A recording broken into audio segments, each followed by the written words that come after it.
Have you ever wondered why entire populations can be moved, shaped, and controlled without even realizing it? Why millions of people accept ideas, trends, and leaders that deep down they don't even fully trust? Why crowds behave like a single organism, even when every individual believes they're thinking independent? Today, you're going to discover the chilling science behind mass control. Not the fictional version from movies, not the exaggerated conspiracy theories, but the real psychological mechanisms used every day quietly, strategically, and effectively to influence societies on a massive scale. And here's the disturbing part.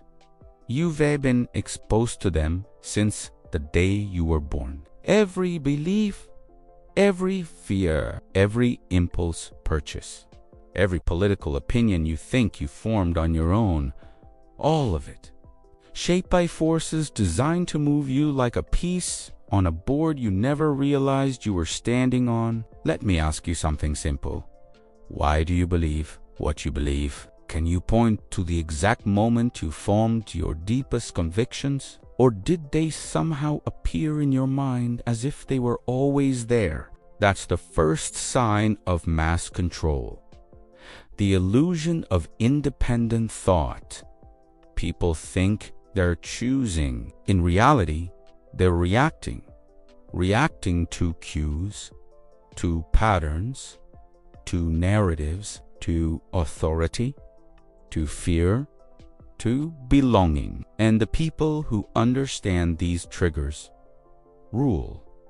Take a moment and think about crowds. Why do humans follow the majority even when the majority is wrong? Why do people clap when others clap? Laugh when others laugh? By what everyone else buys. Rage at what everyone else rages at. It's automatic. It's instinct. It's survival. And it's manipulated constantly. The science of mass control begins with a simple truth. Humans fear being alone more than being wrong. When you understand that, you understand everything. Let's start with belief formation. Most people imagine their beliefs are built through logic, through careful thinking, through evaluating facts. But the brain doesn't work like that. Beliefs form first. Logic comes later. Logic is the PR department, not the CEO. The CEO is emotion. The CEO is fear. The CEO is identity. And if you can shape those, you can shape entire civilizations. Let me show you how. The first tool of mass control is repetition. Say something once, people question it. Say it 100 times, people consider it. Say it 1,000 times, people believe it. Say it 10,000 times, people defend it as if they invented it themselves. Repetition bypasses critical thinking. It becomes familiar, and the brain trusts what feels familiar, even if it's false. That's why slogans work. That's why propaganda works. That's why marketing works. That's why political campaigns repeat the same phrase until it becomes part of your internal language. Repetition doesn't convince your mind. It hewides it, but repetition alone isn't enough. You need something stronger. Emotionally charged triggers. Humans don't follow information. They follow feelings, fear, hope, anger, belonging. These are the switches that turn crowds into predictable machines. Think about fear. Governments use it. Brands use it. Religions use it. Media uses it. Fear grabs attention. Fear bypasses logic. Fear creates urgency. Fear forces action. Have you ever noticed that people become more obedient when they're afraid? More agreeable? More dependent on authority? Fear shrinks the world. It reduces options. It makes people crave protection, and whoever offers that protection gains control. But fear is only half the equation. The other half is identity. Humans need to belong. They need tribes. They need labels. They need groups that tell them who they are. This is why identity politics works. Why brand loyalty exists. Why people fanatically defend celebrities, teams, ideologies, nations, and even diets. When something becomes part of your identity, you no longer defend it with logic. You defend it like survival. Mass control uses identity as a cage, a golden cage, one you willingly step into. Because inside that cage, you feel safe, validated, and understood. But let's go deeper. Because mass control doesn't just manipulate emotion or identity. Let me explain. Your brain doesn't see reality. It interprets it, filters it, edits it, deletes 99% of the world and shows you the tiny fraction it thinks you need to survive. And here's the frightening part. That filter can be changed, redirected, reprogrammed. Whoever controls your attention controls your perception. Whoever controls your perception controls your conclusions. Whoever controls your conclusions controls your behavior. This is the science behind media influence, behind social networks, behind algorithms that shape what you see, what you think, and what you feel without you ever noticing. You think you're scrolling freely, but you're being guided, nudged, pushed, pulled, subtly, invisibly, strategically. Let me ask you something. How many of your opinions were formed by what you saw rather than what you experienced? How many fears come from stories, not reality? How many beliefs come from repetition, not truth? This is how mass control works, not through force, but through guidance, through influence, through shaping the available options so subtly that you believe you're choosing freely. And here's the shocking part. Even people who know this happens still fall for it. Why? Because these mechanisms operate below conscious awareness. They bypass the rational mind entirely. They speak directly to instinct. Let me show you another technique. The illusion of choice. Give people two options that lead to the same outcome, and they'll defend their freedom passionately. Do you want A or B, left or right, blue or red, this or that? Nobody stops to ask, who designed these options? Who decided these were the only path? Why can't I choose something else? Why does this even matter? Once you choose a side, you become emotionally invested. You defend the side. You argue, you fight. You build identity around a choice that was never yours to begin with. This strategy is ancient. Empires used it, kings used it, corporations use it, politicians still use it every single day. Create division, offer identity, give people a team, then watch them police themselves on your behalf. But we're still not done, because there's another layer to this science that almost nobody understands. Behavioral conditioning. Humans love rewards. We chase dopamine. We crave validation. We want approval. Likes, views, applause, attention, status. Every digital platform is built on the same psychological principle.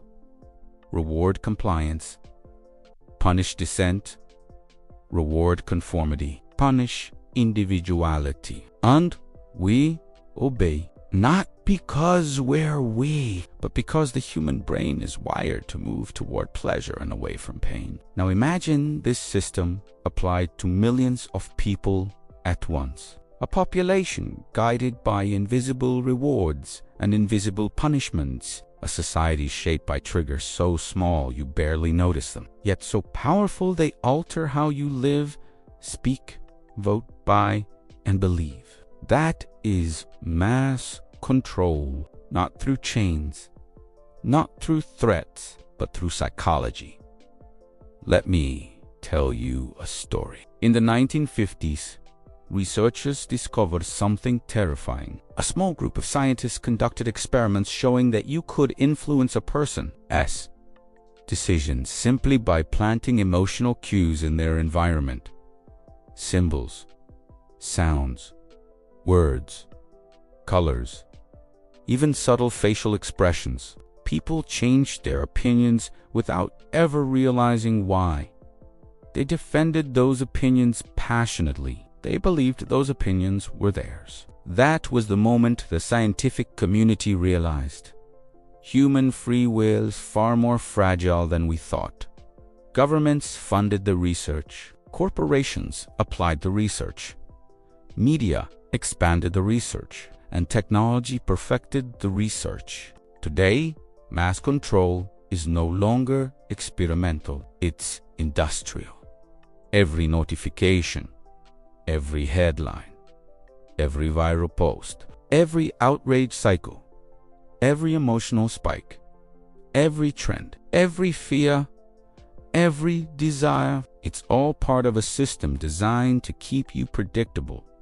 Predictable people are profitable. Predictable people are governable.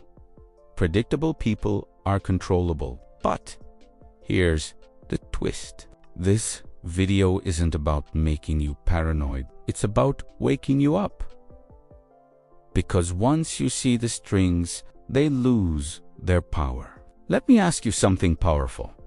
When was the last time you questioned your own thoughts, not the world around you, but the world inside your head? Mass control doesn't want you asking that, because the moment you question your beliefs, you break the spell. You stop reacting automatically. You start thinking intentionally. And intentional thinkers are the one thing every control system fears. But let's go even deeper, because there's one more layer to this science. The layer almost nobody talks about. Meaning, humans are addicted to meaning. We need stories. We need narrative.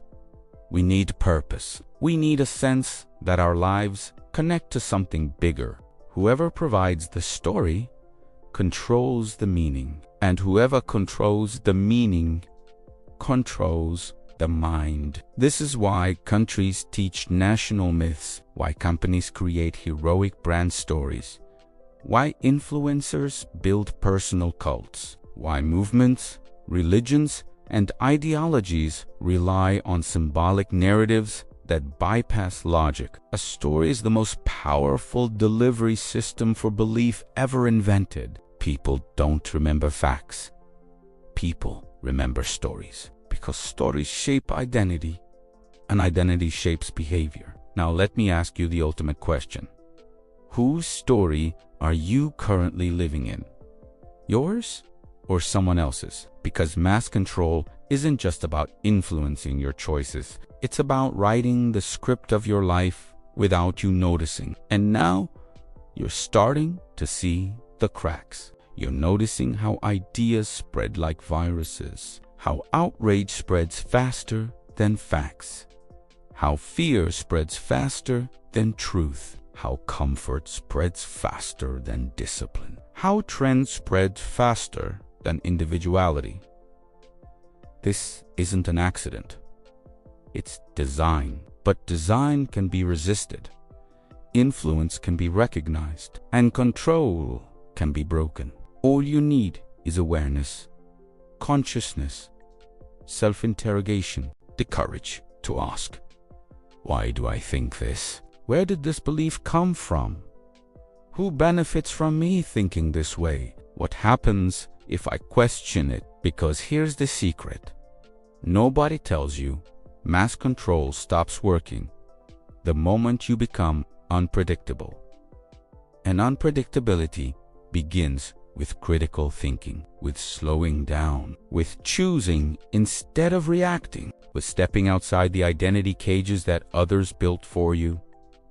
The science of mass control isn't meant to scare you, it's meant to free you. Because once you understand how crowds are controlled, you stop being part of the crowd. You become the observer, the thinker, the outlier, the one person who sees both the game and the players. And that's where real autonomy begins. So let me leave you with this final question.